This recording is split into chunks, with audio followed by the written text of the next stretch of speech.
எங்கே காணும், உங்கள் அப்பாவை காணும், இதை சொல்லியிருக்கிறார். அப்பா அங்கே தேடாதீங்க, மக்கள் மனசில் பயந்து இருக்கிறான். அது போதும். நேற்று முன்தினம் கூட நீங்கள்லாம் டிவியை பார்த்துருப்பீங்க. ஒரு காட்சி நடந்துச்சு. நாட்டில் எனக்கு எத்தனையோ ஏராளமான பிரச்சனைகள் இருந்துகிட்ருக்கு.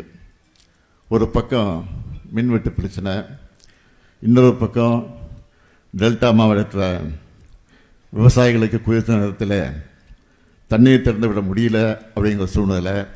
எதிர்க்கட்சியினுடைய தலைவராக இருக்கக்கூடிய நம்முடைய உதயநிதி அவர்கள் விளக்கமாக விரிவாக சட்டமன்றத்தில் பேசி இருக்கக்கூடிய சூழ்நிலைகள்லாம் எடுத்து சொல்லி அதன் மூலமாக முதலமைச்சர் அவர்கள் பதில் சொல்ல வேண்டும் என்று கேட்டிருக்கிறார்.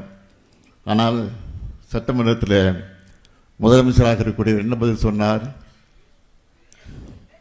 எங்கே காணும், உங்கள் அப்பாவை காணும், இதை சொல்லியிருக்கிறார். அப்பா அங்கே தேடாதீங்க, மக்கள் மனசில் பயந்து இருக்கிறான். அது போதும்.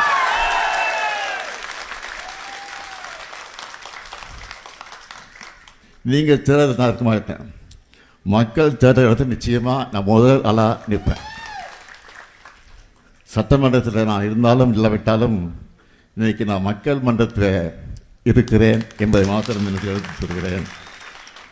நான் அரசியலுக்கு கிட்டத்தட்ட 60 வருஷம் ஆகியிருக்கு. ஆக அந்த 60 வருஷமாக மக்களாக தான் இருந்து கொண்டிருக்கிறேன். ஆட்சி இருந்தாலும் இல்லாவிட்டாலும் நாட்டு மக்களுக்காக பணியாற்றக்கூடியவர்கள் தான் திராவிட முன்னேற்ற கழகத்தை சார்ந்த என்பதை இந்த நேரத்தில் எடுத்து சொல்லி, ஒவ்வொரு மாவட்டத்திற்கும் நான் முதலமைச்சராக இருந்தபோது 4-5 முறை சென்று ஆய்வு நடத்தி, இன்னும் சொல்கிறேன், நான் முதலமைச்சராக இருந்தபோது 5 வருஷத்தில் நான் நடத்தின மாதிரி ஆய்வு கூட்டம் எந்த முதலமைச்சரும் நடத்திருக்க மாட்டாங்க.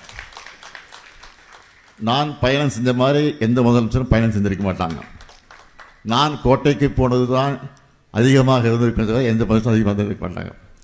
இன்னும் கூட சொல்ல, நீ முதலமைச்சர் தேடி பார்க்கணுன்னா இன்றைக்கி இருக்கக்கூடிய முதலமைச்சரை கேட்டுக்கொள்கிறேன். கோட்டையில் தான் கோப்புகள் எல்லாம் இருக்கிறது. ஆக அந்த கோப்புகளை எடுத்து பாருங்க, அதில் கையெழுத்து போட்டுப்பேன், மு.க. ஸ்டாலின். அதில் தேடி பார்க்க வேண்டிய அவசியமே இல்லை. அந்த கையெழுத்தை பாருங்கள், அது தெரியும் உங்களுக்கு. மகளிருக்கு கலைஞர் உரிமை தொகையாக மாதம் 1000 ரூபாய் வழங்கப்படும் கையெழுத்து போட்டுருப்பான். அங்கே ஸ்டாலின் இருப்பான். புதுமை பெண் திட்டத்தின் மூலமாக மாதம் 1000 ரூபாய் வழங்கப்படும் என்ற அந்த கோப்பை பாருங்கள், அதுலேயும் மு.க. ஸ்டாலின் கையெழுத்து போட்டிருப்பான். தமிழ் புதல்வன் திட்டம் 1000 ரூபா, அதில் ஸ்டாலின் இருப்பான். ஆக எங்கேயும் நீ தேடிட்டு இருக்க அவசியமே இல்லை.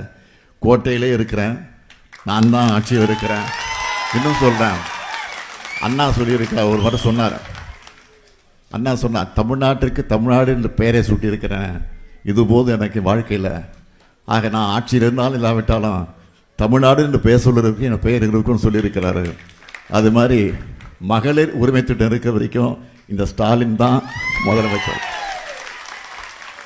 மற்றும் ஆப் ஸ்டோரில் இருந்து பாலிமர் செயலியை QR கோடு மூலம் பதிவிறக்கம் செய்யுங்கள்.